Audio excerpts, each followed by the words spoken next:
Hello everybody and welcome to Art and Object's latest video presentation. This of course is the Ross Morrison collection, which is currently on view at Art and Object. The auction is this coming Tuesday, September the 6th at 6:30 p.m. You can view the catalogue online at artandobject.co.nz and we will be on view this weekend from 11 till 4 and we look forward to seeing you then.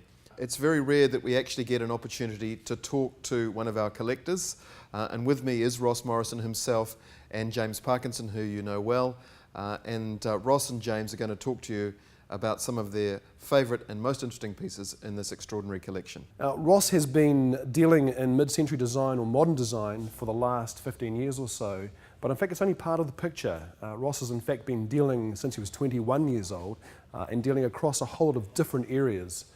So Ross's career began when he was 21 with his father, who was dealing in very traditional English decorative arts, and then from there Ross moved to Japan and was responsible, I think, for bringing the first collections of Japanese furniture into New Zealand. I did that for a number of years and then moved from that market to living in Paris and was dealing in traditional French and continental decorative arts as well. And then to round out, he has been for the last 15 years or so dealing in mid-century design or modern design, I guess we say, through his store, Mr. Mod. And this sale encompasses, I think, all of those areas and encompasses them very, very well, with a particular emphasis on the last 15 years, a particular emphasis on mid-century and modern design. In the mid-1980s, Ross was living in Japan and in New Zealand, so he was importing Japanese pieces into New Zealand. And some of these pieces, some of his favourite pieces have remained in his collection, which are now coming up in this auction. We have what I think is quite an unusual piece of Satsuma. From the late Meiji period, maybe 1880 this piece dates from, and it has this beautiful decoration of Bijin, or beautiful woman, seated on a balcony, I guess, in front of a screen, drinking tea and doing calligraphy. What's nice about this vase, though, is it has this most unusual ground colour. It's almost like a shagreen or shark skin. And so these chrysanthemum flowers are just scattered randomly across this ground, and I think it frames the portrait work quite well.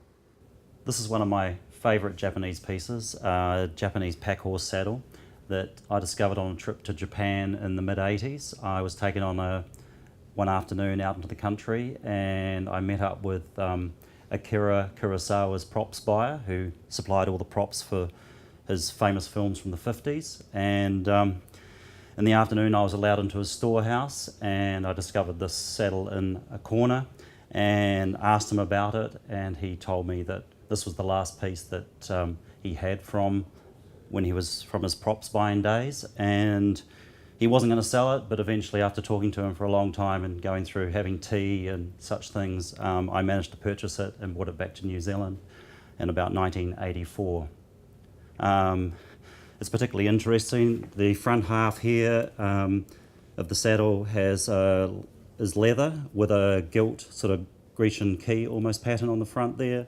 There's bronze mounts on the top, and it's a superb example of that sort of late Edo, early Meiji period. So in the 1990s or early 1990s, Ross then moved to France and was living in France, and actually for a period of time was working at the Paris flea markets and doing the markets and sourcing pieces in the south of France as well. And there's quite a large offering in this auction of very good and decorative French pieces. So showing all around me, from the tin behind me to some of the urns. But I think the most interesting piece in this section of the sale, and the piece I've had lots of comments about, is this astounding bath, which was sourced by Ross in the south of France in the early 90s. He's kept it, obviously wanting at some stage to put it into an interior, but it never happened, and here it comes up for auction. The thing about this bath, it's quite early. It's probably pre-1850 or that sort of date, and it actually, given its great age, it's actually in very, very nice condition, and it has this palmette and sort of lion's paw feet on it, and it really is, it's almost ready to go, in fact, and there's been already quite a bit of interest in the bath. So as I mentioned, Ross started his career very young. He started at 21 working with his father, who was an antique dealer, and Ross trained as a restorer. And so part of this collection is pieces that are from that early part of his dealing, pieces he's in fact kept for most of his life. So what we have here is a small offering here in front of me of very good English decorative arts, a good English Georgian chest, a lowboy, and then there is a set of these William IV dining chairs as well. And in fact, these chairs were purchased by Ross's father in the late 1950s, and in fact, for most of Ross's life when he was living at home, they were the family dining chairs. So if I had to choose a favourite piece in the sale, and indeed there are quite a few contenders, I think this chair I stand in front of would be my favourite piece. This is the Plank chair by Hans Wagner. It is a very, very good example. You can see in this chair almost, if I turn this chair around, almost an Asian aesthetic, a very, very clean line. So it's that kind of amalgam of Japanese design, mid-century design. It really is a really nice example and just relies on its plain form, I think. The nice thing about this is it's obviously a vintage chair. There were two versions of this chair, one in light oak and one in the dark stained oak. This is the dark stained version, and we can see on the arms here, just from I guess numerous people sitting with their hands resting there, this beautiful patina on the surface, this beautiful warm patina. So it is a particularly good example of a quite an important vintage chair. This pair of aluminium or anodised aluminium pendant lights, these were designed in 1971 by Jørgen Gammelgaard, a Danish designer, for Design Forum.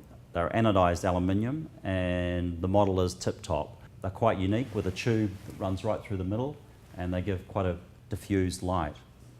This piece here I bought a few years ago from a friend of mine, and I was attracted to it because of the images firstly, and then finding out that it was the Seekers on their mid-70s tour without Judith Durham, with Louisa Wesseling, and the pictures are, this one's in the Ohinamutu village in Rotorua, and the other image is on the Kingston Flyer, which is down at Lake Wakatipu. Very typical clothing of the era, and it would have been an advertising prop for their tour. I fell in love with these sofas when I bought them. They're designed by one of the most famous industrial designers in the world, Dieter Rams, who was a major designer for Braun. These were designed in 1962 for Visto, Germany, and it's the model 620. It comes in you can have it in a single chair, or you can have it in a sofa option. These are the only two-seater options that I've ever seen. The Victoria and Albert Museum in London have the 620 series chair in its permanent collection since 1970. The 620 series won a gold medal at the International Furniture Fair in Vienna in 1966. They're made of reinforced polyester, and have got the original leather upholstery, which has great patina. This was designed by William Catterloss and Ross Little and Douglas Kelly in 1950. It's the 3LC chair, or commonly known as the T chair. It was produced by Laverne Industries out of New York. Some of the construction methods predated the Eames aluminium group chairs, especially the way they fastened it here, by about 6 years.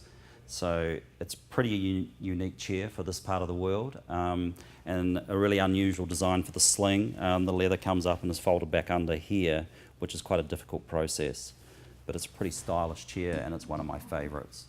And then we have a couple of New Zealand pieces as a component of the sale, a couple of New Zealand design pieces. These two lamps, these industrial design lamps, which are hanging behind me, designed by Ernst Pleschke, who was the Austrian-born, New Zealand-based modernist architect. And they are really, really interesting examples, quite understated examples. You can see across the surface of these lamps, these are all hand cut. And they have quite a nice history as well, with lots of Pleschke pieces.